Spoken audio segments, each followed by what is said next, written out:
Les premiers Samoa, tu fais exactement 10 ans depuis que c'est celle, tu fais réforme économique avec support Fonds monétaire international, IMF. Ça après que l'économie pays, tu peux passer à travers plusieurs difficultés.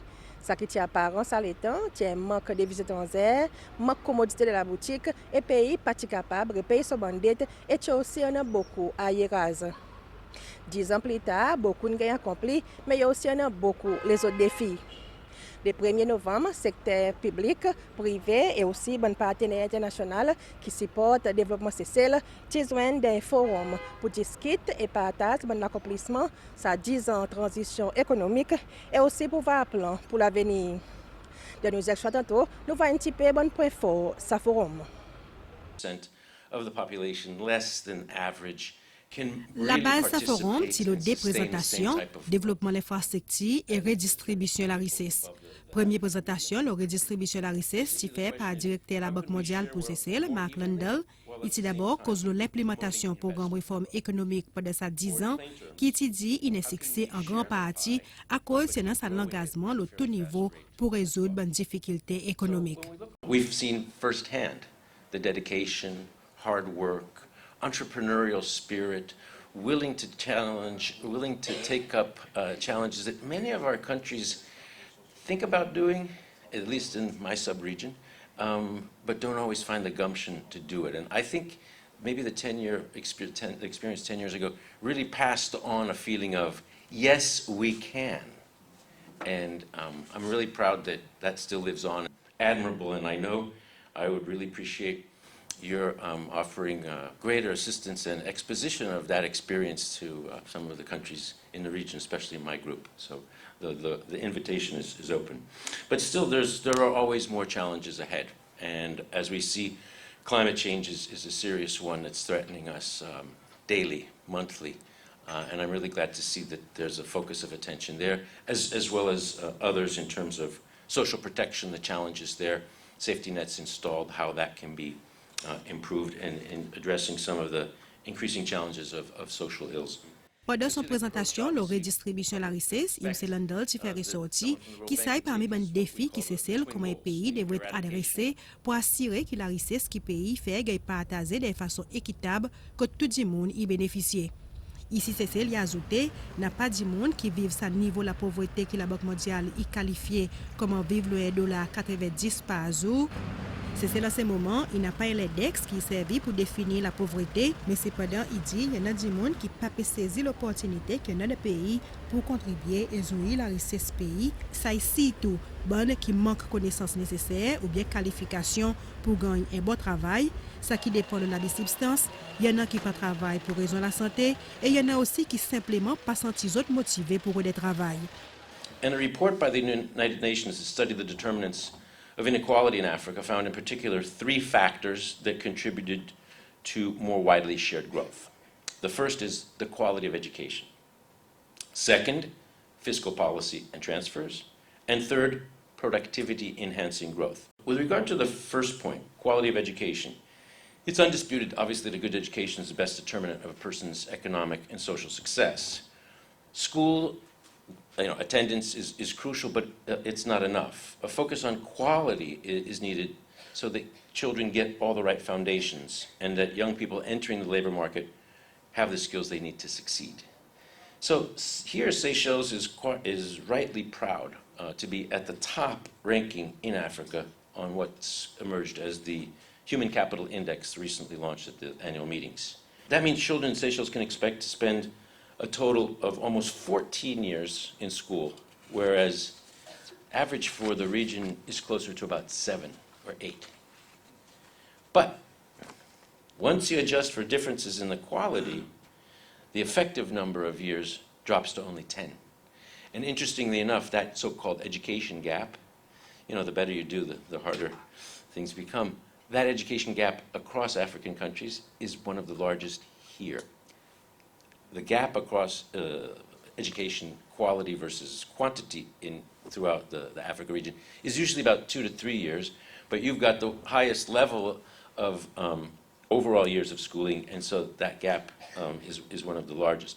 That just means there's a lot to be able to focus on in terms of the quality of education and the relevance of skills being taught. In terms of better quality and labor market relevance of education, these are crucial.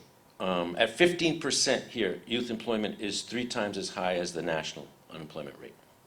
Underlying job dynamics by educational level raise concerns around the relevance of skills offered at post-secondary level.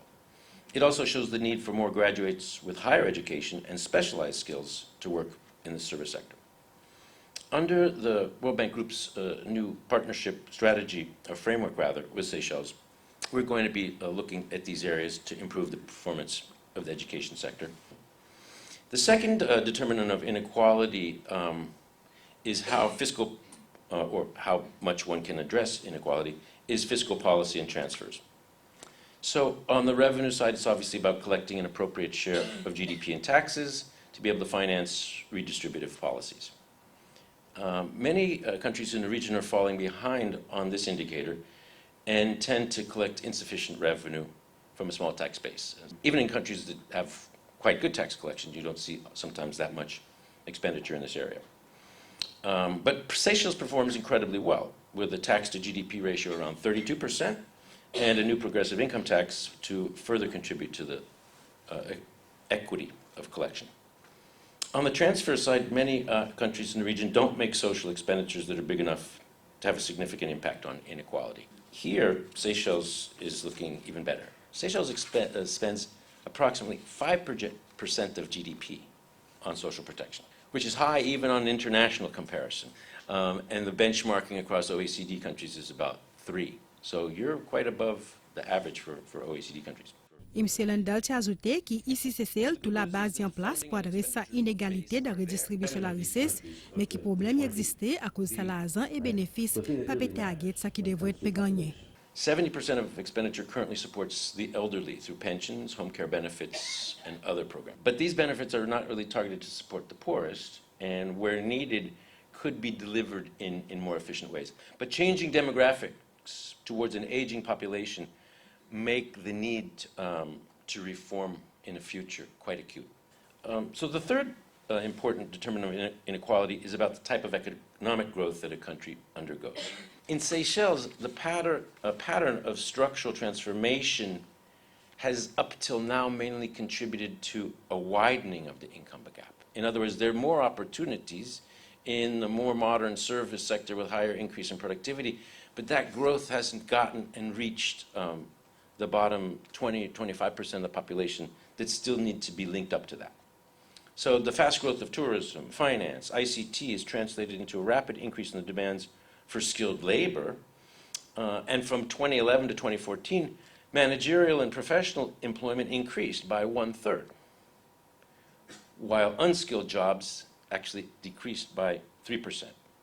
And there have been clearly identified high returns to education, especially with those with a university degree. But not everybody can get that university degree. So the increased focus on the middle and the vocational needs to be destigmatized and increased in its breadth and depth of finance. So in the end, we raise the question, what will be the jobs for today's low-income earners in 10 years from now? And here we believe that Seychelles has ample opportunities to generate more economic value and create new jobs, especially in the blue economy. And I'm happy that we've been able in the recent days to go ahead with the issuance of that blue bond and move ahead with that $25 to $30 million, very much jobs-focused program. Supported by the bank and the GEF, this instrument will really promote sustainable growth and improved access to small firms and entrepreneurs.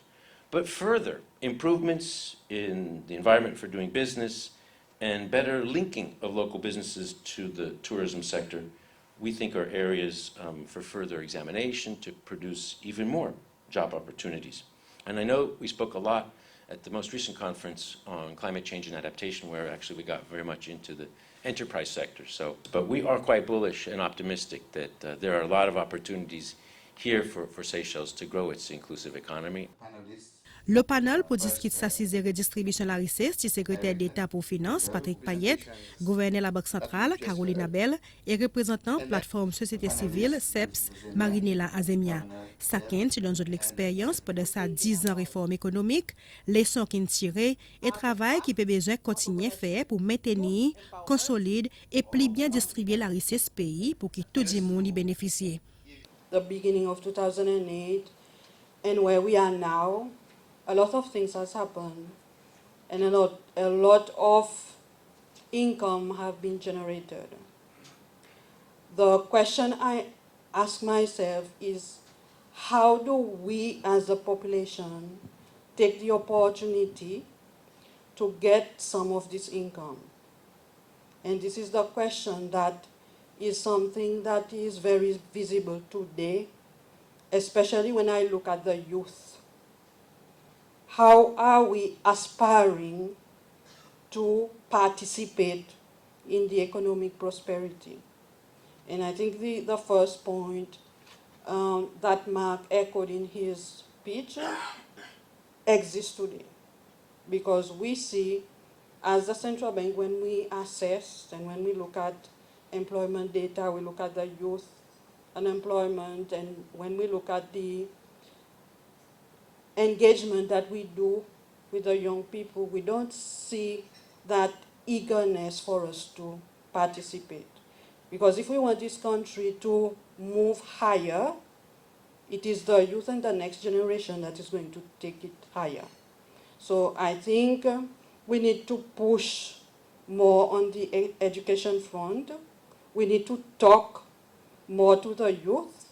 And this is one of the elements that Central Bank has started this year with celebrating 40 years of our institution, is to be more with the public, telling them about the economic situation and how do we improve. And I think this when we started the reforms, the communication aspect was critical. And along the way, we minimized that aspect, and we need to get back on that so that people know that we are doing this, we are putting the platform, but as individuals, we have to take the opportunity that is coming. And the second point that was echoed is about government is getting some revenue and transferring it to certain segments of society. We have to recognize, yes, that there are some people in society that are vulnerable. We have to look at them. But those also that they say they are vulnerable, are they really vulnerable? Should they not be in the labor market and participating to have a higher standard of living? Because if we continue to rely on government has to source this revenue. So from where do we source this revenue? So it would be a smaller group that will have to contribute for this bigger group to gain from. So it is important that if we have the ability, we need to go out there and seize the opportunity. Government will make sure that the policies are in place. But as individuals, we have to take the opportunities that are coming. Now, in 2008, 2009, when Plateforme société civile, l'état que réforme économique qui commencé en 2008, Tilungos, tu aussi active dans l'implémentation de sa réforme. Représentant CEPS, Marie-Lila Azemia, tu fait ressortir que tu as adopté 3 objectifs qui aujourd'hui peuvent voir résultat. we said that we will focus on economic empowerment, that means embark our NGOs on projects that were geared towards socio-economic sustainability and independence. The second objective was mindset and attitude change at the time, because we wanted to focus on projects that were geared towards changing mindsets of people, especially their expectations of the state agencies, including welfare. You know how it was at the time, 2008. And the last objective was capacity building, that we focused on projects that were geared towards the acquisition of new skills and knowledge. So Yes, we did a lot of work. We had to start training our people in the first instance. Over the 5-year cycle, we managed to train or to give new skills to a little over 3,000 people and work with 61 NGOs. About 60 projects implemented in the areas of reskilling, art and craft, entrepreneurship, youth empowerment, education and awareness. And the education and awareness projects, as you may imagine, were mostly focused on the mindset change. Achievements, perhaps. We have seen the emergence of small entrepreneurs. Most of them, you will see them at Bazalabrin on Wednesdays. We have seen a lot of them forming part of the cottage industry. And we have seen secondary school students on Ladi. We have quite a number of them who are who are equipped as craftsmen. We have quite a lot of people who became computer literate after the 5 years. It is evident that the ERSP has brought about a lot of change in the attitude of many of our participants who have benefited in the programs. Secrétaire d'État pour Finances, de son côté, tu adresse le côté fiscal, il fait ressortir progrès qui pays in fait de sa domaine, pareil la réforme économique qui commencé en 2008, salaire de base de 14,50 roupies par temps et 10 ans après, 2018, il 33 roupies 30 sous. Budget national qui établit et montré des postes gouvernement pour 2009 pour première année fiscale de réforme, c'est environ 2,8 billions roupies et 10 ans après, il plus que 8 billions roupies. 40% budget national y a pour secteur social, ça est l'éducation, la santé et la famille pour financer différents bénéfices et programmes sociaux. Secrétaire d'État pour Finances, Patrick Payet, dit que le gouvernement peut discuter avec son partenaire local et étranger la façon pour faire qu'ils dépensent en ce qui concerne les bénéfices et programmes sociaux, et plus bien target du monde qui méritait et pour aussi une police en place pour ça qui dit corrige les défis. Tout ça est ajouté pour prendre en compte de prochaines générations réformes qui devraient aussi guider de façon pour couper des postes gouvernement. Currently, we have only about maybe around 10% of our population in the brackets of 65 and above. But in 30 years from now, we'll have almost 20% of our population. So it shows you the challenge that we have, that we'll be facing in the near future if we don't have new policies to correct these challenges. And one fundamental discussion as well is the multi-dimensional poverty, because as you know, in Seychelles, we have free education, free healthcare, and the social housing element as well. And when we discuss about poverty, I think we need to bring about these weights as well, these sectors into these weights for us to understand in the context of Seychelles. Because you cannot just take the income, because at the same time they are receiving all the benefits, maybe not through income, but maybe through benefits like housing, free education, and free healthcare as well. As a nation as well, we need to take into account these approaches when we analyze the new policies that we want to implement in the near future. And just to note on the two presenters on the discussion about maybe education, I think definitely education is one of the key elements. And how do we make the youth of today taking the opportunity?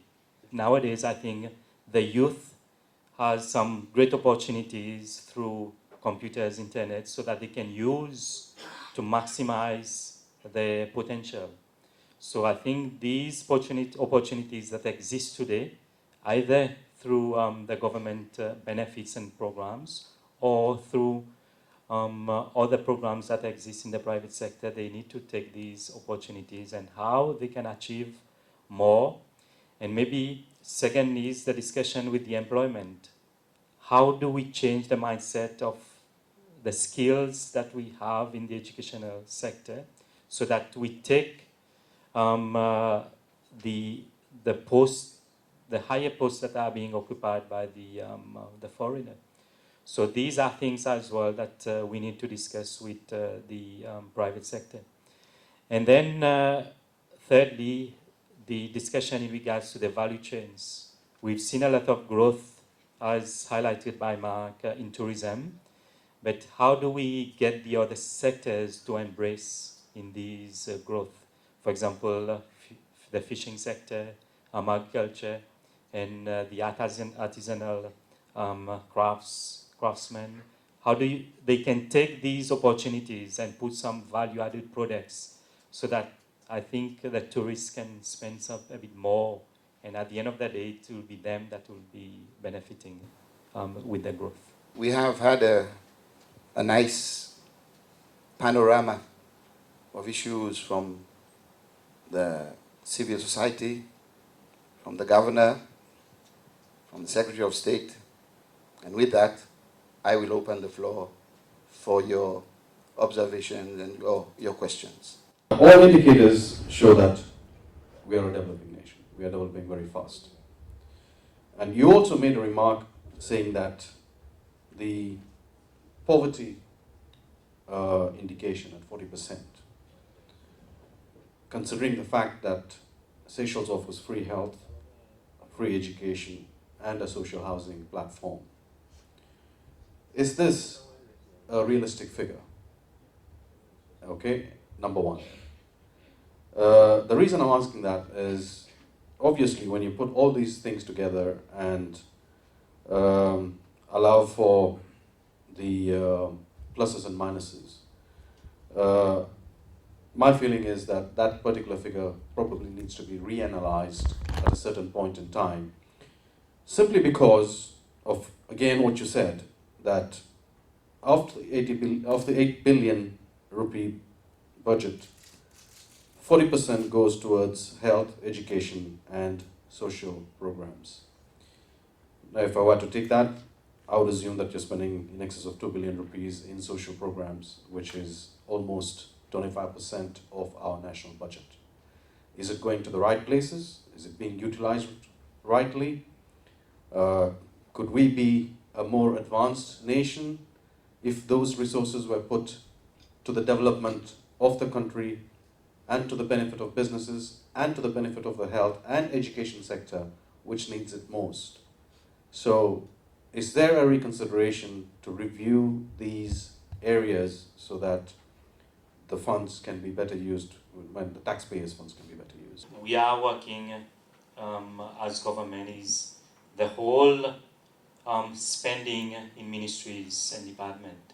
How do we relook at the whole spending? Because at the end of the day, as you know, the ministries department, they want more money every year. But at the end of the day, where do you get the money? It's through taxation or other priorities. So, as government previously announced the business tax reform that we want to engage with the business community for us as well to get maybe a reduction in business tax, but at the end of the day, these savings from the business community can be used in reinvestment so that at least there could be potentially more growth happening from the business community. And I think one element that I didn't touch is the element of the progressive income tax, which I think definitely the employees has received quite some savings to the progressive income tax, but to the budget, almost we have lost almost 400 million rupees, which this money could have been used in other priority sectors, but it's a reduction in the taxation that we, as a government, we decided, yes, we will have a new progressive income tax system, but how do we use the existing spending with ministries and departments so that we can reprioritize?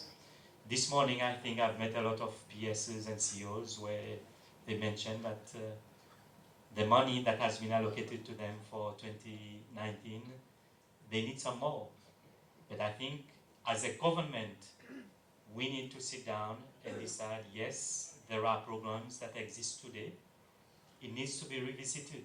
Or policies that exist today, maybe it's not well targeted to whom it should, maybe where we want more output. So these are some of the structural reforms into programs and policies that we need to sit down, not just as a government, but with civil society and the private sector as well. Mr. Lundell made a very important and interesting point earlier in his presentation when he talked about the education gap. Put it plainly, quality versus quantity. So on the one side, we have a large number of years where people spend at school, 14 years I think was the figure. And we also have the quality of it, which falls below the average for this part of the world. So it's a huge gap that needs to be addressed and is showing up in everything that we're trying to do here. I know, for example, that there is a lot of in-house training conducted outside of the education system in order to attract people or to qualify people for jobs. But the problem we have in Seychelles seems to be we have a mismatch between the opportunities that are available and advertised constantly, and the demand for jobs is there. But the people who apply for it or people who are available to apply doesn't match that profile. Now, it's a serious problem for a small developing country like Seychelles. So perhaps I could ask the panel if they have any views on that and how it could be resolved. Because it certainly doesn't make sense for a country of the level that we have reached to have this huge gap. It is very important that we have a comprehensive plan to tackle this issue because it's already acute, because we see it in the financial system. For example, if I take banks, they are struggling to get locals to enter because the skills they are putting out there is non-existent. So on our side, we've put a program this year, Central Bank, to attract young people to be in the financial system. So we're saying we are not training just for Central Bank, but we are training for the rest of the financial system. So we need private sector, government, NGOs to come together to have that plan. Because at the end of the day, if we are talking about this wealth creation and how do we, all of us, gain positively out of it, we need to make sure we have something that will show to the public where we're going and where the opportunities and how they focus themselves to get there. We need to relook at the whole manner, not just on the maybe on the educational sector itself, but on the other sectors like the family. How do we get the family as well to be responsible of the educational system? For example, Madam Azenia mentioned about the private school. Maybe because the parents are paying and they want the achievements of their kids because they are paying, but it is free. And how do we get the Seychellois to engage with at the school levels with the education of their kids? So I think it's a whole dimension, and we looked at, I mentioned about maybe flexible working hours, where maybe this is a topic that we need to discuss with all stakeholders, how it will have an impact on the economy, because at the end of the day, you have maybe young parents working for long hours and don't have so many times that they have to spend with their kids. So these are some of the fundamental that I think we need to discuss with all stakeholders, because it is not just at the educational system, but it's the whole spectrum that we need to relook at as well and discuss with all stakeholders. I always believe that to have a healthy education system, we need to have a healthy nation. So what I mean by healthy nation, it's not simply physical health. People need to have a sense of who they are.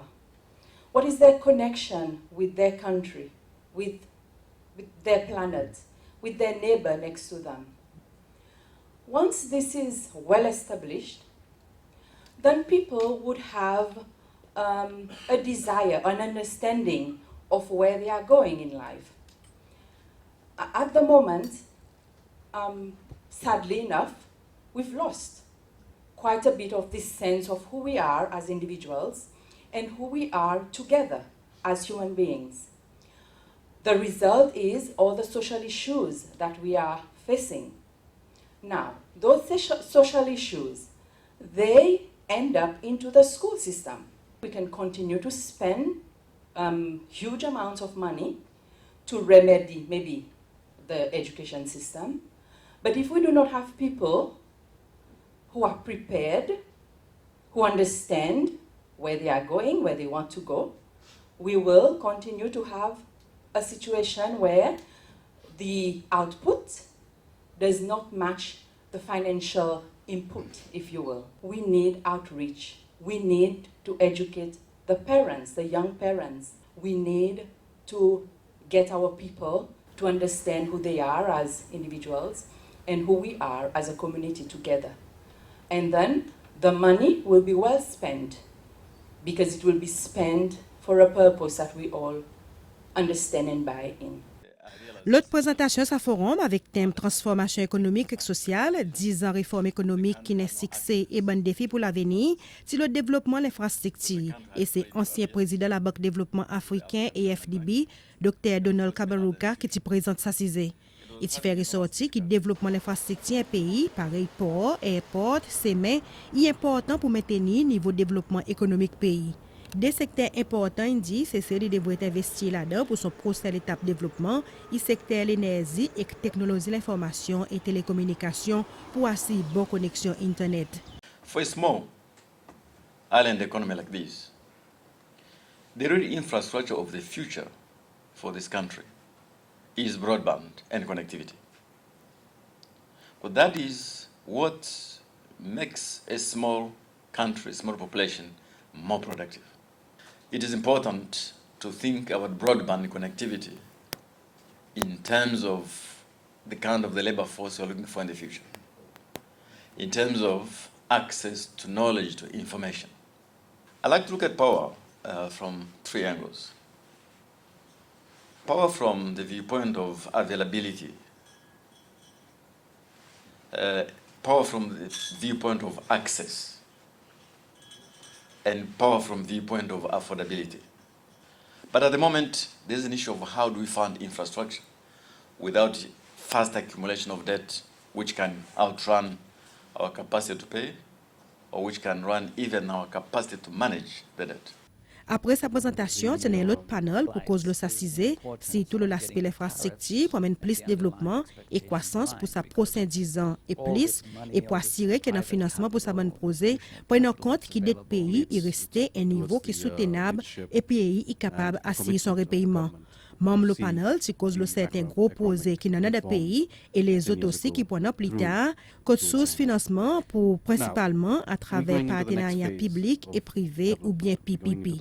Major backbone infrastructure, the dam, reclamation, possibly tunnel project, which all have the impact of bringing potential for economic growth. The reclamation, for example, surely with the demand for the industrial land and manufacturing would give potential to that. Also, there are initiatives in the power sector whereby we've started looking at LNG. But I think for Seychelles, being small, we need to look at a mix of different methods where we can have public-private partnership. Definitely we should explore it. Now I think it's a question for power, and I think what's very exciting about power is there's a very clear public policy understanding that the days of those unsustainable subsidies are gone. So if you look across the continent, you have very, very few cases now where governments expect to have tariffs prevailing at below cost reflective term. So Seychelles is clearly, in my mind, well posed to harvest this particular opportunity. Après tout bonne délibération, question est restée qui manière gouvernement et secteur privé comme moteur l'économie, y maintenir sa niveau pour l'économie pays n'arriver et assurer qu'il y a plus de croissance. Pour quitter sa situation que nous était, nous besoin faire c'est que nous pas gaspiller aucune ressource que nous avons aujourd'hui. Seychelles, we're a small country, so the resources que nous avons, nous besoin faire ici que nous garder bien, nous servir with responsibility, nous besoin ensure que certain resources at travers whether it's natural or foreign exchange resources that we have are used in the most efficient manner possible. Local government, we need to ensure that the government also takes its responsibility in terms of effective management of their spending. Nous besoin faire qu'ils have proper controls dans notre système pour faire si n'a pas gaspillage. Besoin faire qui ça un budget qui nous peut qui gagne augmenter tous les l'année. Il gagne servi dans une façon que development of the country is put first. So this is very important to ensure that the next 10 years is also going to be very productive. The next 10 years will also see the successes that we have seen in the last 10 years. Premièrement, nous avons fait si qui est nous fondamental le macroeconomic stability rester. À cause ça y a un primordial qui a besoin de rester dans un pays. So, le système fiscal, nous besoin faire si qui nous continue avec sa primary balance, nous avons un balance budget et le système monétaire aussi, nous avons besoin de faire les autres bouts et sa macroeconomic stabilité rester. Et second, par exemple, qu'on a nous travaillons sur nos National Development Strategy. So, nous besoin faire si qui tout bon secteur a besoin d'un plan de développement qui met que nous coordonner ensemble en sa synergie between all the sectors. Par exemple, au matin, nous discutons le labor market qui nous besoin d'amener en place le système d'éducation, dans family values, quoi que nous besoin d'amener de ce secteur qui, à the end of the day, ou pour en plus growth dans l'économie et à the end of the day, les qui bénéficient, c'est nous, c'est le à the end. So, tout ça, là, il y a un secteur que nous besoin de travailler. Par exemple, un autre quelque chose que nous discutons, c'est qui met l'État nous permet de growth, qui met plus c'est le qui a bénéficié de sa growth, qui a mis en place une nouvelle infrastructure pour capable sustain ou développement qui est arrivé. À cause, par exemple, nous causons un peu, des semaines passées, le président nous cause un peu le 3000 la case qui pourrait faire le nouveau port, développement port qui peut arriver, le nouveau énergie, le LNG. So, il y a un nouveau projet qui nous connaît pour mettre plus développement, mais avec challenge qui nous prend vrai, il pour là. Mais c'est how to overcome these challenges. Qui met nous capable de maximiser nous travailler qui nous en a aujourd'hui. À cause, par exemple, l'État ex-président IDP fait son présentation du haut. Beaucoup de pays qui sont développés, à cause où peut développer si tant vite, ou pour still besoin un certain travailleur étranger. À cause, it's good at the end of the day, on peut gagner de tous les deux, mais c'est how do we get the right balance. C'est une nouvelle stratégie qui nous besoin, nous, as a country, not just government, private sector, civil society, avec tout le monde, mener ensemble et qui met nous à travailler ensemble et dans the right balance pour ça. Cette interview avec le secrétaire d'État pour Finances amène nous à la fin programme News Extra pour cette semaine qui nous concentre les 10 ans réforme économique pays. Merci pour suivre ce programme et joignez-nous à la prochaine fois.